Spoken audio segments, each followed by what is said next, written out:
نحمل لكم أطيب التهاني بحلول شهر رمضان المبارك، ونحتفي معا بعام جديد مفعم بالأمل والتفاؤل. حرصنا على الحفاظ على تقاليدنا في تبادل المعرفة والثقافة والتعلم من بعضنا البعض كان حافزاً لنجدد التلاقي والتواصل معكم.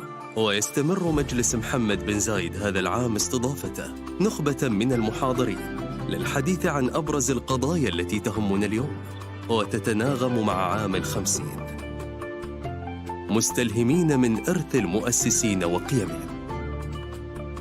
نأمل في انضمامكم إلينا عائلة واحدة يجمعها دفء التعايش والمحبة.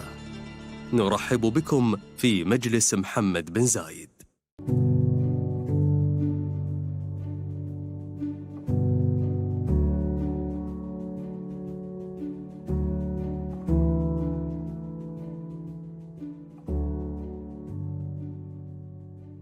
My first memory of Abu Dhabi involves education. It was my first trip. We were staying at the Emirates Palace Hotel, and in those days, Saadiyat Island was just a dream. And there was an exhibit at the Emirates Palace Hotel, and I remember walking into that exhibit, and as you turned left to go into the room where the exhibit was, there was a full-face shot of Sheikh Zayed. And underneath it, it said, "The future of our country is the education of our citizens." It was then that I knew I was in the right place. When I met Sheikh Mohammed bin Zayed for the first time, I realized that he carried within him that same commitment to education for all and to educating himself. He himself was an incarnation of an ideal that his father had expressed.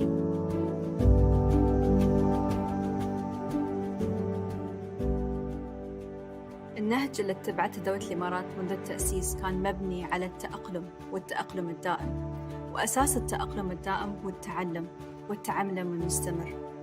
كدولة، كقادة، كشعب، دولة مرت في عقود كثيرة من تأسيسها لين وصولنا اليوم إلى عامنا 50.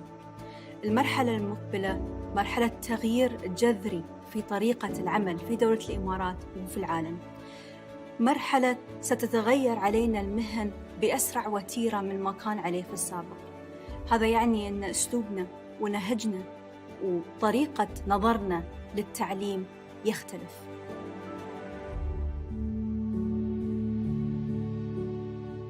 I think that we should always start with the really fundamental question, meaning what is the purpose of education? And I think that that's a question which we tend to forget way too often. And for me, the essence of education is to help every child flourish in life, no matter what happens. And when you combine that purpose with reality, meaning how does the world look like in 2030, you become in an interesting position, because I think that we can all be relatively certain about one thing, which is that the life in 2030 will be everything else than certain, meaning the uncertainty will be all over the place. It's not a problem if you don't know something that you need to know. The problem is that if you don't believe in yourself that you can learn that topic. And there's another expression for that one, which is called self-efficacy. And I think that we should be trying to create an education ecosystem where kids are gaining trust on their learning abilities, meaning is that no matter what happens in life, I have the capacity to learn new things.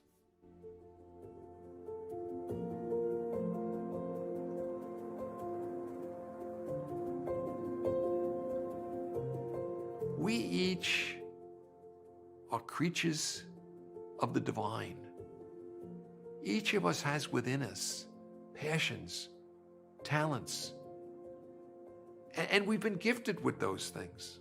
Each student is a wonderful gift of creation, and he or she has capacities that have to be brought out by education.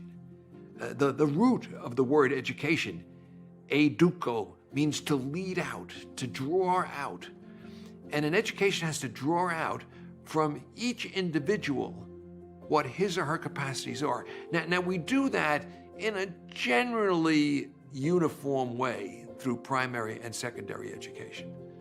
But when we move into college and university, or perhaps to a certificate program for those for whom college and university are not the right path, or an associate degree, which is a little bit more than a certificate program, or perhaps training in a trade after one has finished primary and secondary education. See, here's where we begin to recognize the individuality of people.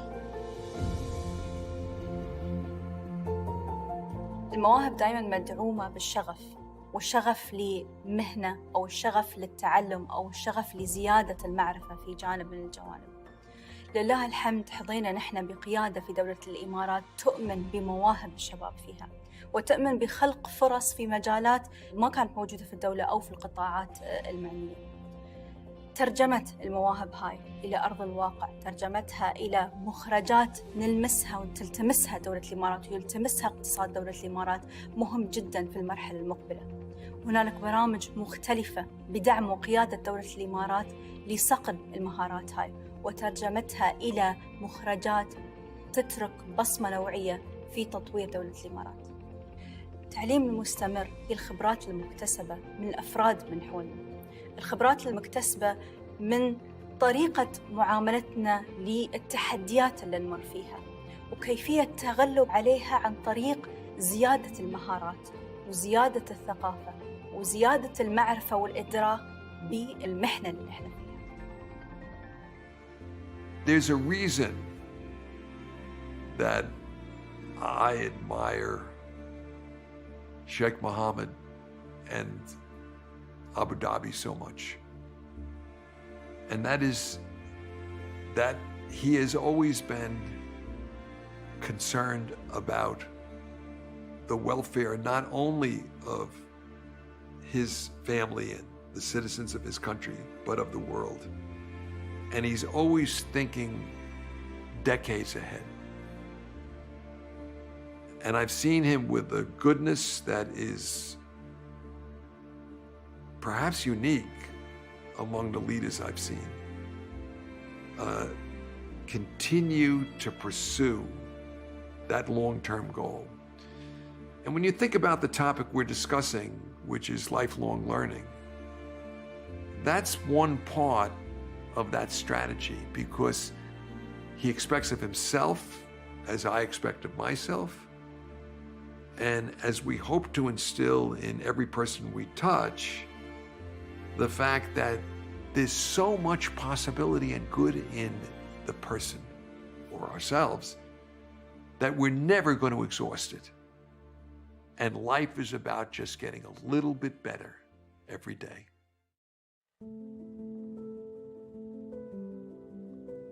بدينا العمل بفريق صغير في مسبار الأمل، فريق صغير جدا خاصة في بدايات المشروع.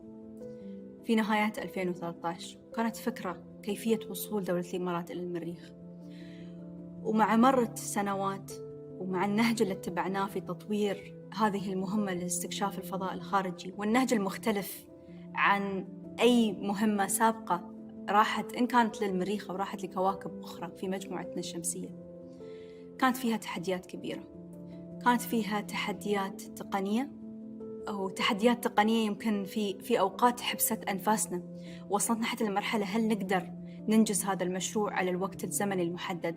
هل نقدر نوفي بوعدنا لقيادة دولة الإمارات، نوفي بوعدنا للشعب الإمارات، نوفي بوعدنا لعلماء العالم بوصول هذا المسبار بوقته المحدد إلى كوكب المريخ؟ ولكن التحديات هاي كانت فرصة ذهبية للتعلم. كل ما صعبت علينا وكل ما شفنا أن ما في فرجة لأي تحدي مرينا فيها، إن كانت تحديات تقنية أو كانت تحديات إدارية في المشروع، كل ما شفنا أن في نهاية التحدي هاي بعد ما تغلبنا عليه، التعلم اللي تعلمناه منه، الدروس المستفادة، الخبرة اللي اكتسبناها ما تقدر بأي ثمن.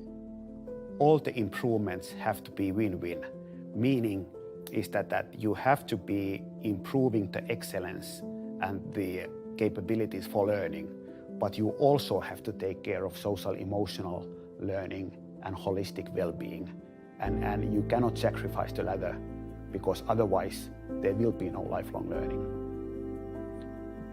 But it doesn't work like this, is that you have the need and you have the solution, and top down you install the innovation somewhere. Because so much about improving the education is about context, meaning that not every innovation works everywhere. So I think that if you want to be improving soft skills or thinking skills or cooperation skills or lifelong learning skills, you should be analyzing 5-10 different options coming from various countries. You should be discussing together with the teachers, with the students. You should understand what out of these possibilities could work best in your own country. And then you should have patience to implement them extremely well, taking care of the well-being not only of the students, but also of the teachers as well. And I think that way too often we try to force the change way too fast, because if you are trying to push it too much, you might break the education system. And once, for example, you start to be getting more burnout from the teachers and so on, then you will end up in serious problems. في مهارتين مهمة جداً للمستقبل والاستدامة العمل في المستقبل لأي فرد من أفراد المجتمع. الأول هو التأقلم، والتأقلم الدائم بناءً على الظروف الحالية اللي نمر فيها. والثاني هو طريقة التعلم وإعادة التعلم وإعادة التعلم. فإذا ناخذ النهج أو المنهجية اللي نتكلم عنها، هو the ability to learn, unlearn and relearn. وهذا هو أهم ميزة لازم تكون مزروعة فينا نحن، وهو حب الاستطلاع وحب النظر والتعلم في مجالات مختلفة، وكيفية التأقلم مع الظروف الحالية والتعلم لكل ظرف ولكل مكان. نتأكد نحن كأفراد في مجتمع نكون متكاملين دائما ونخلق فرصنا بنفسنا.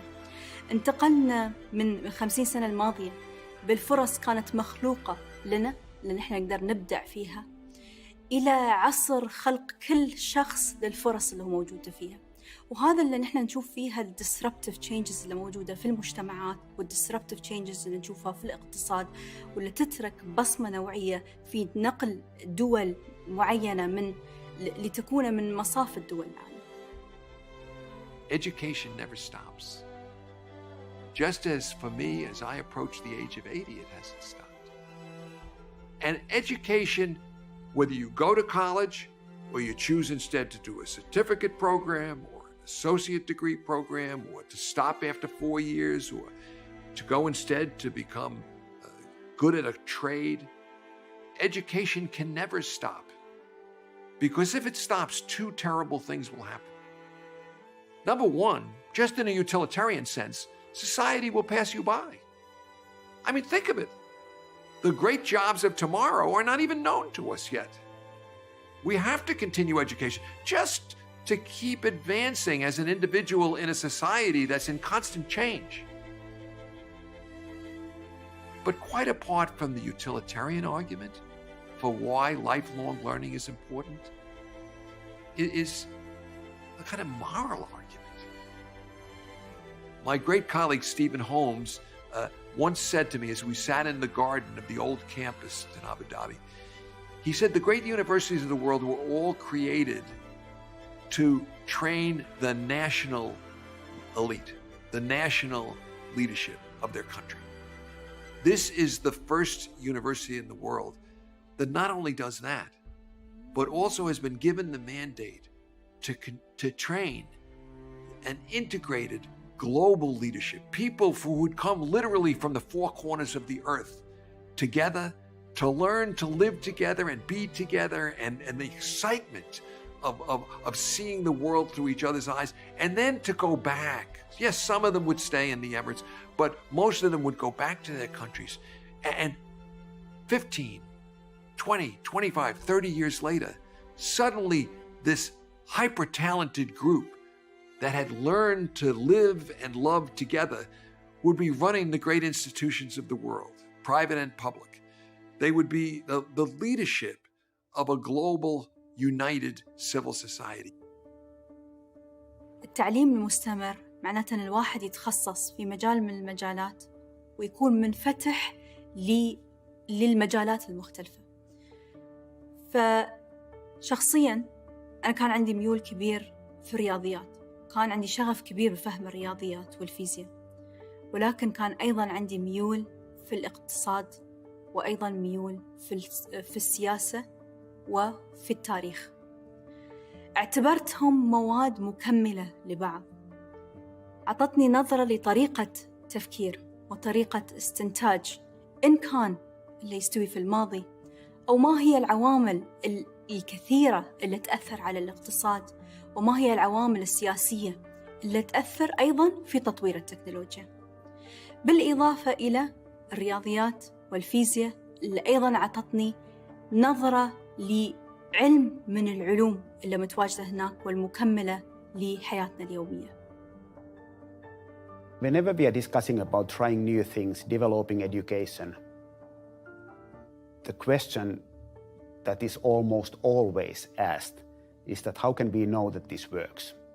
But the problem is that also outside of the school, we are moving towards the world where we never can be certain if something works or not. And if something doesn't work, it doesn't mean that there's no learning happening. So I think that it's really fundamental that we are changing the mindset in education towards risk-taking, and also we have to be improving our capacity to tolerate things that don't work, because that's the way we will learn. That's the essence of the workplace also in the 2030s. اليوم نحن نعيش واقع وين العالم كله والمعرفة كلها اللي اكتسبتها البشرية على مر قرون موجودة في هواتفنا النقالة. أي علم، أي معرفة، أي سؤال يحيرنا، أي معلومة أو أي شيء يمر علينا ما عندنا فهم عميق فيه، نقدر نبحث وندور ونطالع لوجهات نظر مختلفة من حول العالم، وكل هذا في دقائق. ونشوف التغيير هذا على أبنائنا اليوم. كلنا ننولد علماء كأطفال، واليوم الأطفال وعيالنا محظوظين بالعالم اللي عايشين فيه، اللي التكنولوجيا له أثر إيجابي فيه. فأسئلتهم أسئلة كيف وليش والاستكشافات اللي يمرون فيها لهم أثر كبير في شخصياتهم الحالية. وهذا يجعلني أتفائل بأن المستقبل مليء بالتحديات، ولكن المستقبل أبنائنا وأبناء المستقبل يقدرون يتغلبون على هالتحديات بالمعرفة اللي يكتسبونها اليوم. وصلنا لدرجة أن نقدر نصمم مسبار لاستكشاف فضاء خارجي، وكيفية أخذ النهج هذا لتطبيقه على قطاعات مختلفة. خاصة نحن اليوم في دولة الإمارات ننظر إلى تأسيس قطاعات صناعية ريادية مبنية على التكنولوجيا المتقدمة، مبنية على تطوير التكنولوجيا المتقدمة، وهذا في حاجة إلى استغلال المهارات كلها، استغلال التعليم المستمر بشكل فعال، وأيضاً أخذ المعرفة من الغير وانخراطها في مجتمع دولة الإمارات، ليكون لنا نقلة نوعية في تأسيس قطاعات لم تكن موجودة في السابق في دولة الإمارات. When you are trying to improve education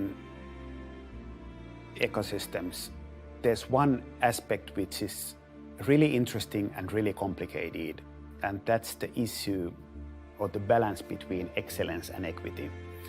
Many people who I really admire have said that creating a one great school is actually not that difficult. We all know is that what are the skills one need, what kind of teachers have massive amount of resources on technology and so forth. But the key challenge is how to make that happen in each and every school of the country. So I applaud the fact that as usual,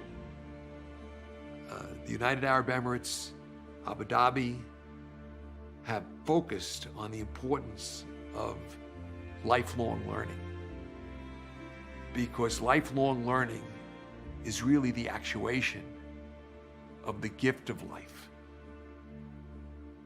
And it creates for us a beautiful symphony created by all the piano notes we come to play.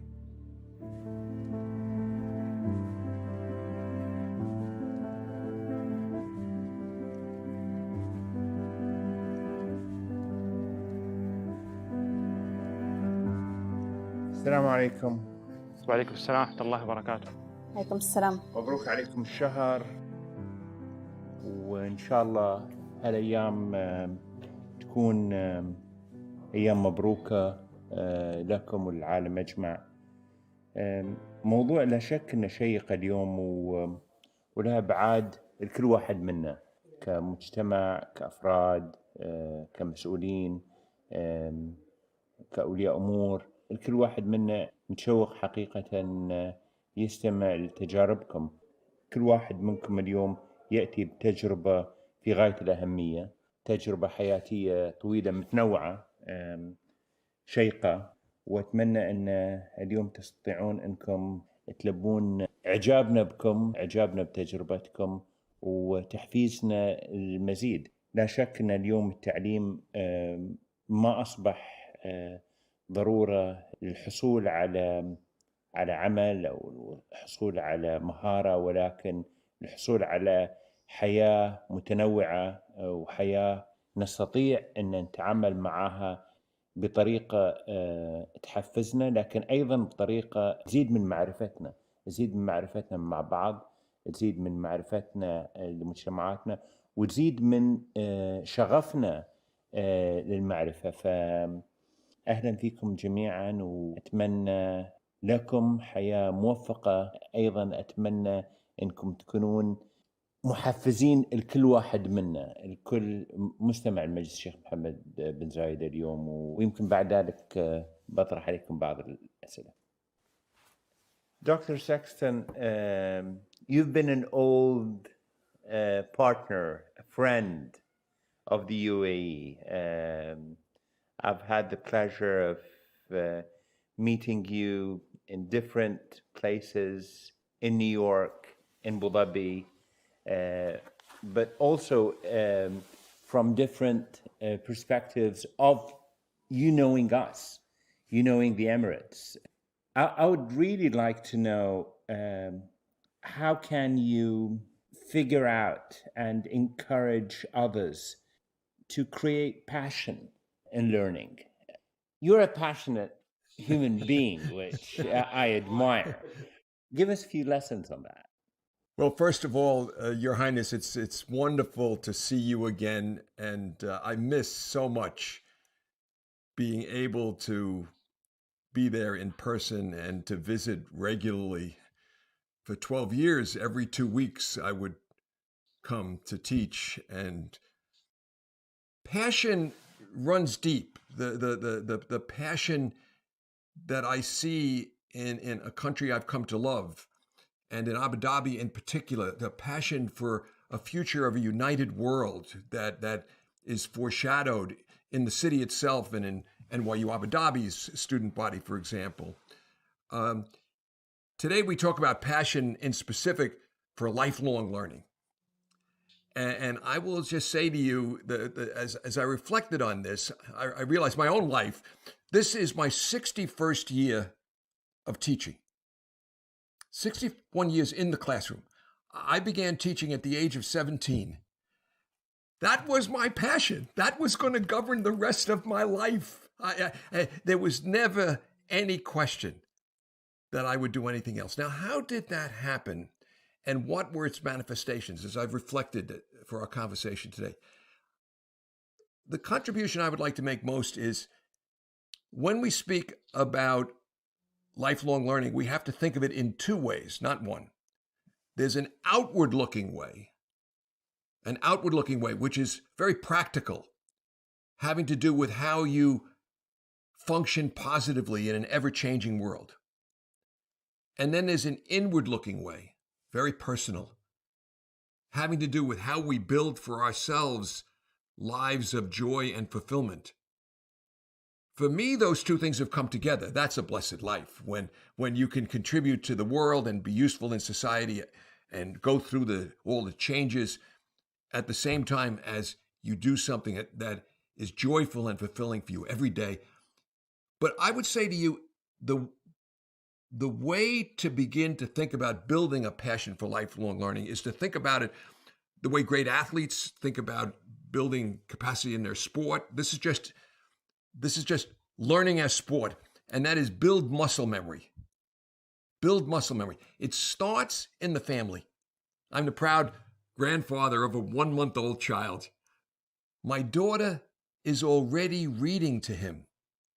He can't understand the words, but he's associating his mother's voice with the joy of reading. They'll build for him family games. They'll give him learning as a reward for good behavior. This is all very early on, building muscle memory. And that's in the family. We have to start there. And then that has to be reflected in public policy. The availability of quality early childhood education, primary education, and then later on the availability of extracurricular activities for the children, especially those that foster creativity. Modeling by the leaders that learning goes on for life. The Ramadan lectures themselves, which I've attended, and this is part of, are an example of that. Because they're people with the busiest schedules in the world. His Highness Sheikh Mohammed, you sit and you learn. That's modeling great behavior for every citizen of the Emirates. All this builds muscle memory. And then there are ways to translate that through formal and informal policy, making sure that now on the formal level, we have to make sure there's an alignment between the passions of the citizens, because people do things better when they're passionate about it, the passions of the citizens and the needs of society. So you have to give people, you can't assume everybody has the same passion. So you have to give people choices that can indulge different parts and encourage them to come in and become productive. And that requires generally formal programs, not necessarily university degrees or advanced degrees. It could be certificate programs, training, whatever. But then the informal parts are just as important. Providing to everybody. I was very, very impressed that one of the first things that you and your family asked NYU to do before we opened NYU Abu Dhabi was create the NYU Abu Dhabi Institute, which had 40 events a year, appealing to the intellect. No degree, but it was a place for people to go for stimulation, lifelong learning. So it's a complex picture, yes. It's a complex picture, but it starts with muscle memory built from the beginning, and those then goes through formal and informal structures. And as long as you set a high expectation for people and say, we want you to excel in that about which you are passionate, and you give them the tools to do it, my experience is people will rise to it, people of all levels. And Doctor, does that actually differ between people who are in need and not? I mean, get them excited, get them interested, or even get them to do more. I mean, how can you do that in different societies with who have and have not, younger and older populations? It obviously differs, and there are different techniques, but what would the thing that comes to your mind for us, for knowing the UAE, how can we make people a bit more interested, a bit more fired up? You show your wisdom with that question. Let me start with an analogy from the United States, my own country, because I've been deeply involved in trying to keep education going here in the United States at all levels, but focus for the moment on primary and secondary education, because that's where the base for everything is built and the curiosity for everything is built. So many of the poorest students during this COVID crisis have been unable to participate because they don't have the capacity to do learning from home, because they have no Wi-Fi, or they have no computers, or they have no place privately to study. All of these things are unavailable to them. So I think what is missing in my country is government coming in and providing a platform of opportunity for everyone. Because you can have all the passion in the world, and if you cannot access meaningful indulging of that passion. So this is one thing that I believe the UAE has the capacity to show to the world. And that is that blessed as you are with great leadership and great resources, you will provide a platform so that everybody has the access, and then you will stimulate them. So how do you light the fire? Well, you can't expect a family that doesn't have the joy of education in the mother and the father to light that fire. So that's where you have to have volunteers and teachers who are willing to work with the children. You have to have local activities that bring the children in through informal programs, and then begin to teach them as they learn whatever it is, be it how to play soccer or how to make music or how to take photography. Sponsored in part by the UAE, some of the work that I've been doing has been in the refugee camps, for example, in Turkey, Lebanon, and Jordan, working with people who have no hope, but simply going in with programs with Major League Soccer, for example, or with a photography program run by one of my former students, or with an art program. All of a sudden you could see the light of passion in their eyes, and then you use that to bring them to the classroom. So I think it has to be a pervasive effort, and modeling by leadership is really important. Having had that little ember lit begin to inflame their passions, then you meet them with programs formal and informal. Sarah, your career, your life in the UAE, abroad, gives you so much experience. I'd really like to hear your thoughts, and if you'd like to follow up on what we heard Dr. Saxon just saying. Assalamu alaikum, طويل العمر. I would actually like to follow up on what Dr. Saxon said. It resonated very well on a lot of things that we've lived by, and he mentioned something that is very core and intrinsic to lifelong learning. And that starts at the first institution that we all belong to, and that's the institution that we are born into, the home. And it's that passion that is created within households, that ability to learn, linking education and an inquisitive mind to passion, and linking it not only to what you learn in school, but everything around you, everything you touch, you feel, everyone you speak to, every book you touch, every individual that's in your life becomes part of your learning experience. And this is the foundation of lifelong learning. And as Dr. Sexton mentioned, opportunity is what got us where we are today. I have been blessed with great opportunities for me to utilize my passion and work in. The tools are there.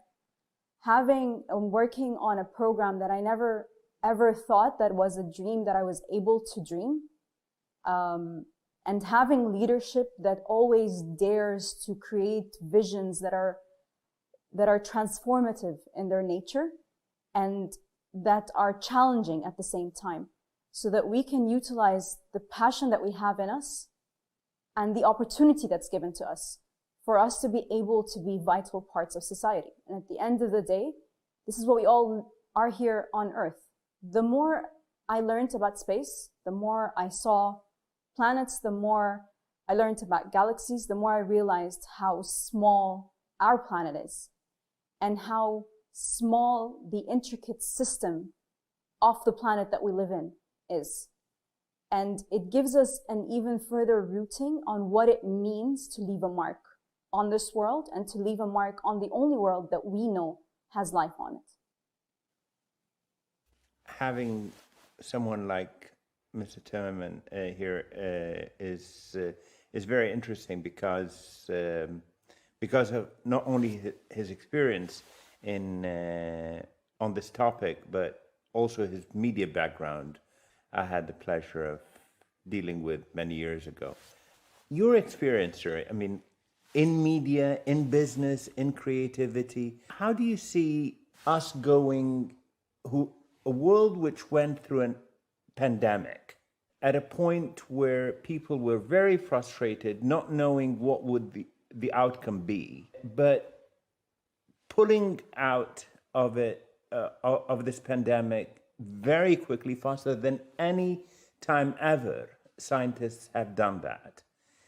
How can we reflect this into more interest in making people like Sarah and so many other scientists in the Emirates and around the world, and especially in the Arab world, at a time where people are challenged with pandemics, with lack of opportunity in this part of the world. So how would you try to encourage the rest of us here? Okay, so first of all, what I would love to say is that if I'm thinking about education in general, I would say that the main purpose of education is to help every child flourish in life, no matter what happens. And I think that the life we are sort of like looking at the 2030s and so on is going to be an extremely uncertain one. And how I'm approaching what has been happening during the past 12 months, 18 months, is that partly this has been a massive challenge, but partly this has also been a masterclass on uncertainty. And I think that it's interesting to see is that how do the education ecosystems in general face this challenge. And I think that, for example, in Finland, there's been a lot of examples where many schools have been actually flourishing, and they think that this is a beautiful, beautiful chance to be teaching things like growth mindset, creativity, empathy, and so on. And I think that one of the big challenges in education ecosystems at the moment globally is that whenever there's a new innovation or you are trying something new, we want to be certain is that how do we know whether this works or not.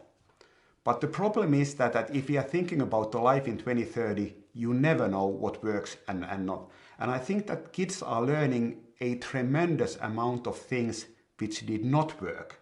And I think that we should be encouraging those as well.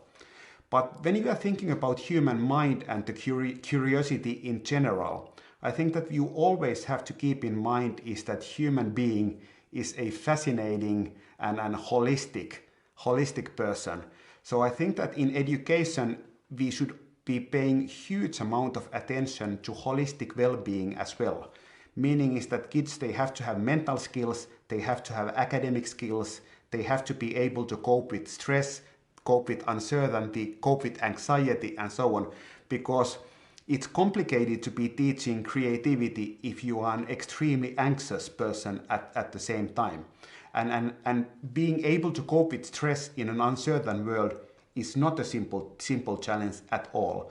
But I see this as a chance to be creating a new version of education which will be an extremely valuable one in the future.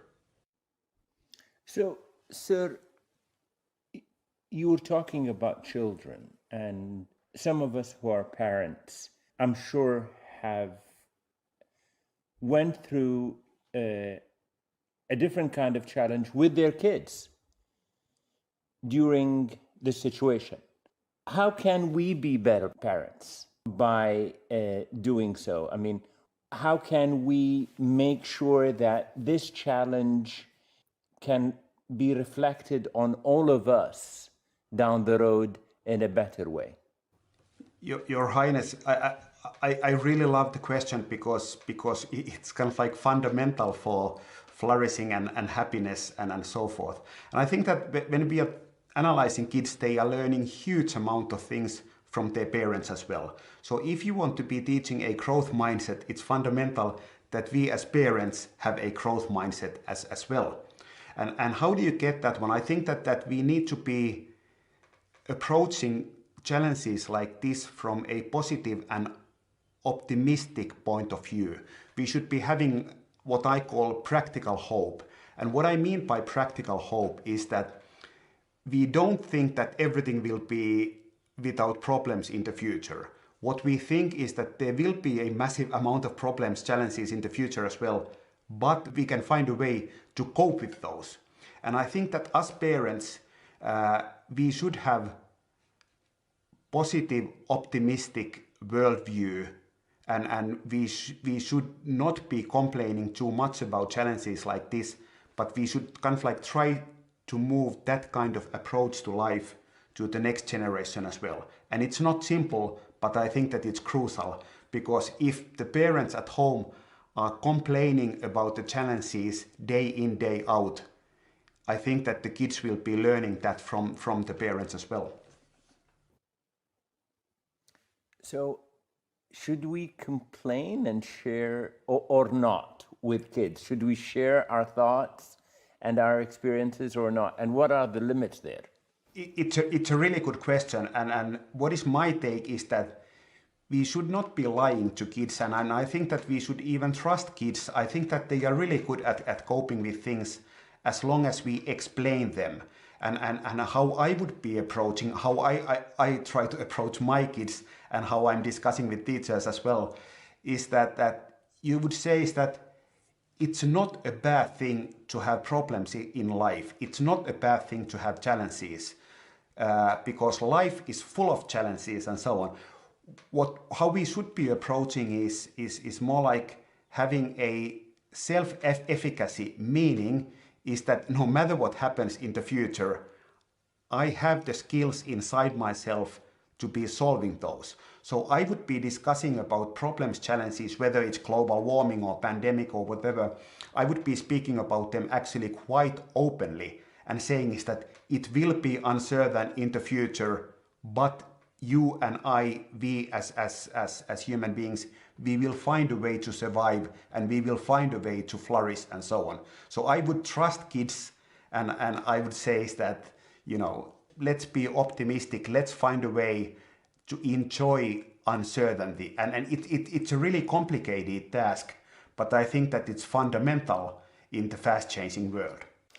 Amran, we are so very proud of you, your team, what you've accomplished. It's just a nice way of raising what you've all achieved with the Hope mission. And it's challenging in a normal time.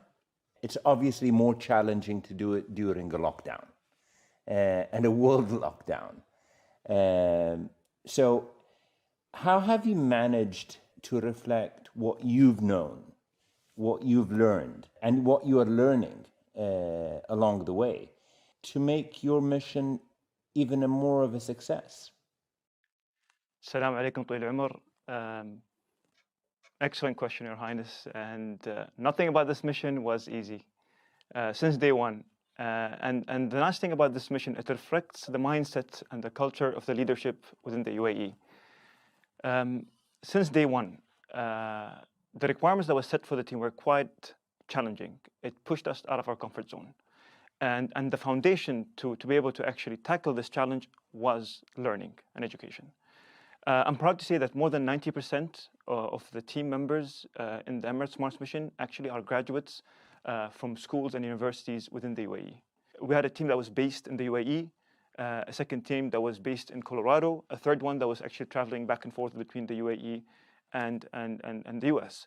So this was part of the learning experience. And we had, like, the number of team members that worked on the mission was about 450 people.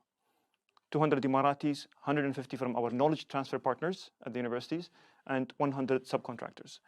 all worked under one umbrella, the Emirates Mars mission umbrella, as one team, one identity.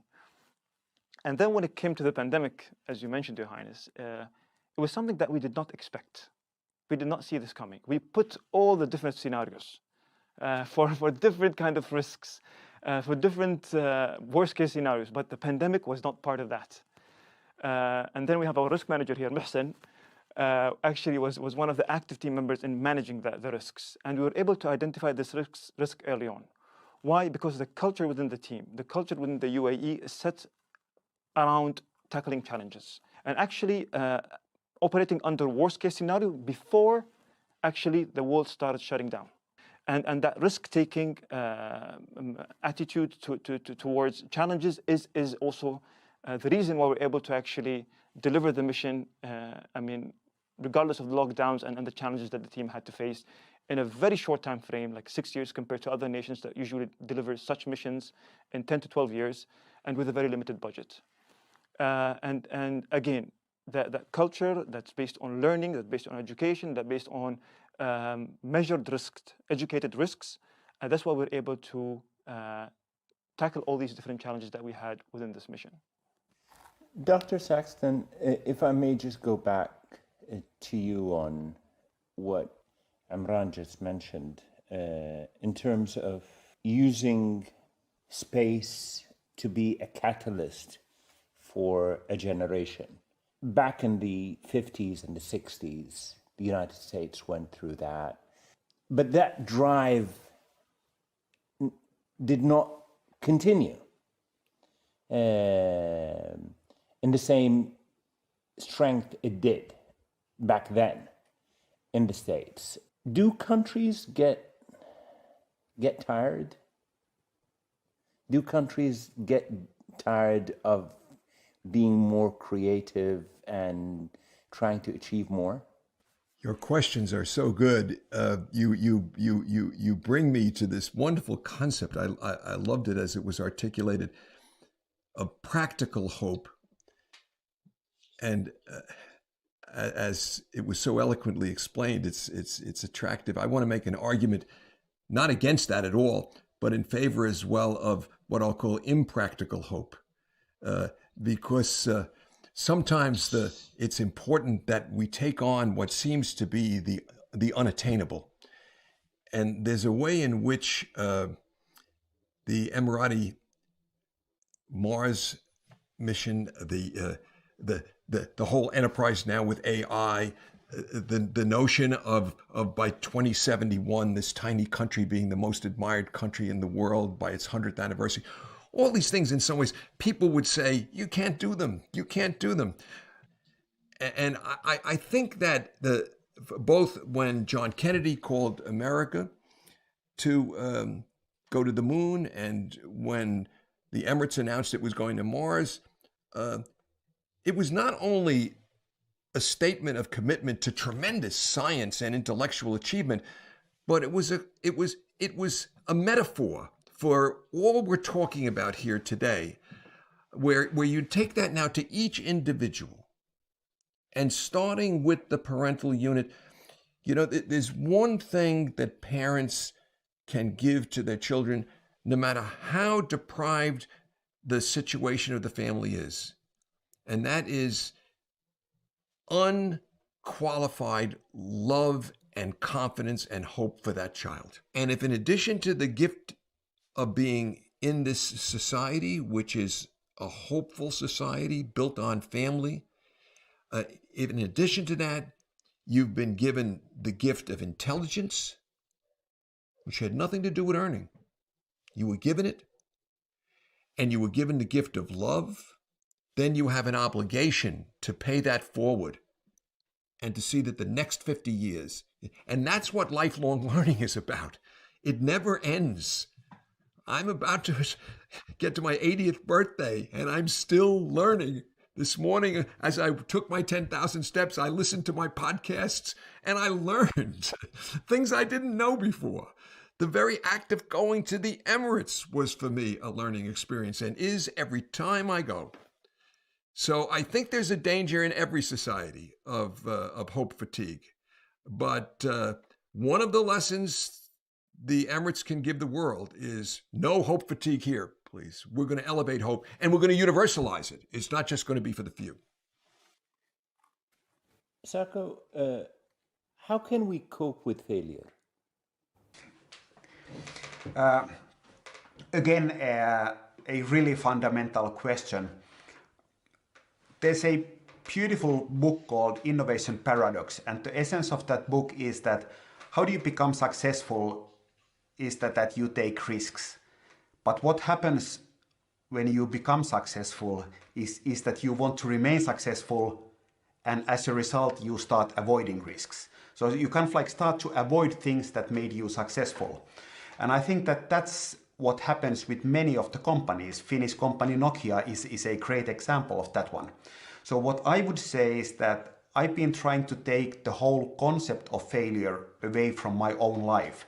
What I'm trying to do is that I try to live my life so that I try many things and I accept in advance that not all of them work, because not everything has to work. And you can learn something extremely valuable also from the things that did not work. Actually, many successes are born out of the failures and so on. So I'm not worried about failures at all. I'm excited about them because I'm confident that in most of the cases they will lead into something extremely valuable. For me, it's always an honor to be with you all, not only with successful minds, but with hopeful minds. Even the ones who are capable of cherishing failure. We live in an area, in a region which is full of excitement, full of challenges, no doubt. And I really hope that each one of you keep on filling us with joy, with hope, but also how we can embrace whenever we fall on our faces, and by the way, we have to laugh about that too. So there's no problem in that. But let's stand up all together and make sure that what a wonderful journey of COVID the world has been through. I mean, with its challenges, but human beings are just an amazing creation which will never stop and keep on working as long as we're working together. God bless you all. Have a wonderful day. Assalamu alaikum. Thank you very much, Your Highness. Thank you, Your Highness. Thank you. 50% من المهمات اللي تم إرسالها لاستكشاف المريخ فشلت. يوم في 2014 أعلن صاحب السمو الشيخ خليفة وصاحب السمو الشيخ محمد أن بنوصل المريخ قبل 2 ديسمبر 2021. كان أمامنا فقط 6 سنوات لتنفيذ المهمة، لأن فرصة الإطلاق إلى المريخ تأتي مرة كل 2 سنين. هذا كان تحدي. الدول الثانية مشاريع نفس هاي ينفذونها في فترة زمنية بين 10 سنوات إلى 12 سنة.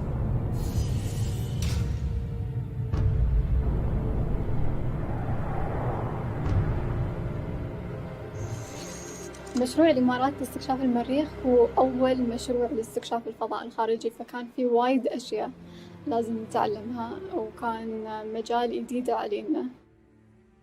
كانت البداية نشتغل على أبحاث علمية تخص كوكب المريخ عشان نجهز الفريق العلمي خاصة الإماراتي أن يكونون قادرين على تحليل البيانات العلمية في مهمة المسبار الأمل.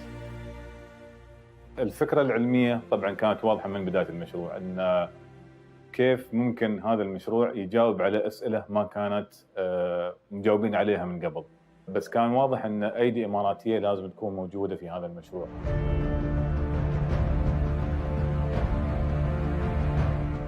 بدينا برنامج مع الباحثين والخبراء في مجال علوم المريخ بحيث أن نحن نتعلم من عندهم، لأن واحد من الأهداف الأساسية في المشروع اللي هو نقل الخبرات ونقل المعرفة في مجال علوم الفضاء بشكل عام وبشكل خاص علوم المريخ.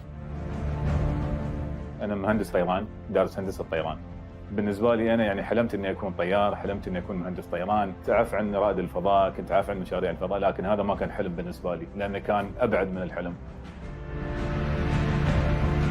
خلال 6 سنوات لازم ابني قدرات في دولة الامارات، اماراتيين يبنون مهمة لاستكشاف الفضاء الخارجي، مو فقط يعني مهمة تقنية، لا، انتم نفس الفريق اللي لازم يقود عملية خلق اثر في جميع القطاعات الاساسية في الدولة لبناء اقتصاد معرفي تنافسي. كل شيء كنت اسويه في هذا المشروع كان لاول مره، اتعلم واطبق على طول، فكان المجال اني اغلط كان لازم يكون اقل ما يمكن. لكن دائما كانوا يذكرونا ان النجاح هو الفريق اللي يكتسب العلم هذا، الفريق اللي يتعلم كيف نبني مسبار، كيف ممكن نكتشف الفضاء الخارجي. قيادة دولة الامارات كانت توجيهاتها جدا واضحة لنا. قالوا لنا تبنونه ما تشترونه. ادخلوا في برنامج نقل المعرفة، تعلموا من الغير، لا تبدوا من الصفر. الصاروخ الإطلاق نحن استعملناه صاروخ ياباني. لكن مهمة هذا الصاروخ تنتهي ساعة بعد الإطلاق. عقبها نستعمل نظام الدفع اللي طوره فريق مسبار الأمل. وهذا النظام طورناه ما اشتريناه. نظام الدفع في مسبار الأمل هو نظام الدفع كيميائي نستخدم فيه الهيدروزين، فكنت أقدر أستخدم بعض اللي تعلمته من الجامعة، لكن في طبعاً جوانب عدة في هالنظام كانت جديدة كلياً علينا. أنجزنا، لكن في إنجازات وايد قدامنا. وتعلمنا من من هذه التجربة أن الإنسان إذا حط هدف حتى لو ما كانت عنده المعرفة أنه يقدر يوصل للي يبغيه. نحن بدينا في شيء معقد كان، لكن بيعتبر شيء بسيط في المستقبل، وإن شاء الله الأجيال القادمة بينفذون أشياء وايد معقدة وأصعب عن هذا، وإن شاء الله نحن نفتخر فيهم إن شاء الله وقتها. مسبار الأمل يعد خطوة للبداية.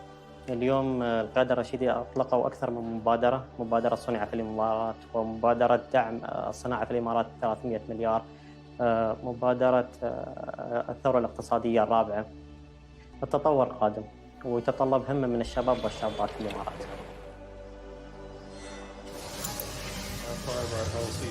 المسبار جاهز للإطلاق. 2 1 إطلاق.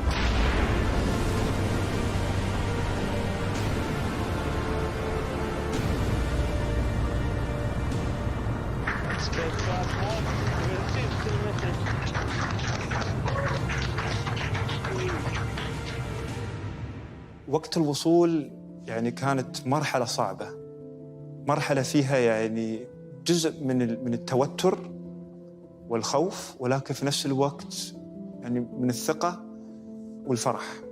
من الفريق عرف أن صاحب السمو الشيخ محمد بن راشد وصاحب السمو الشيخ محمد بن زايد والقيادة في دولة الإمارات كانوا كلهم متواجدين في مقر مركز محمد بن راشد للفضاء قبل وصولنا في مدار المريخ بنجاح. الرسالة اللي بالنسبة لنا كانت أن بغض النظر شو النتيجة اليوم، نحن بنتواجد معاكم وبنشكركم وبندعمكم.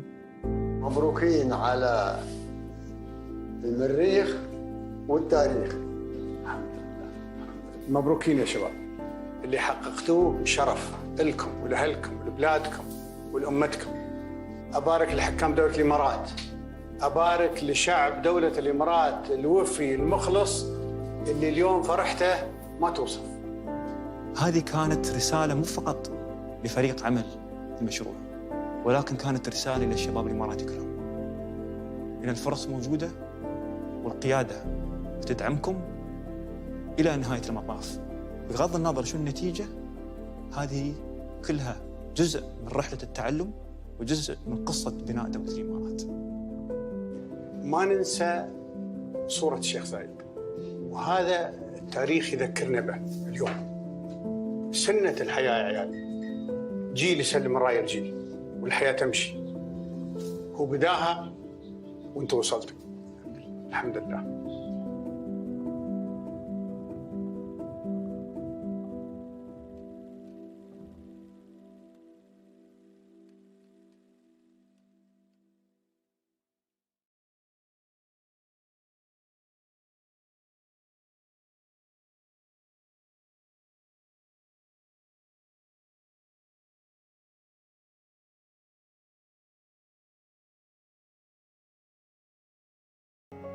يكون هناك تماسك مجتمعي متى ما كان هناك مشاركة ومساهمة من المجتمع.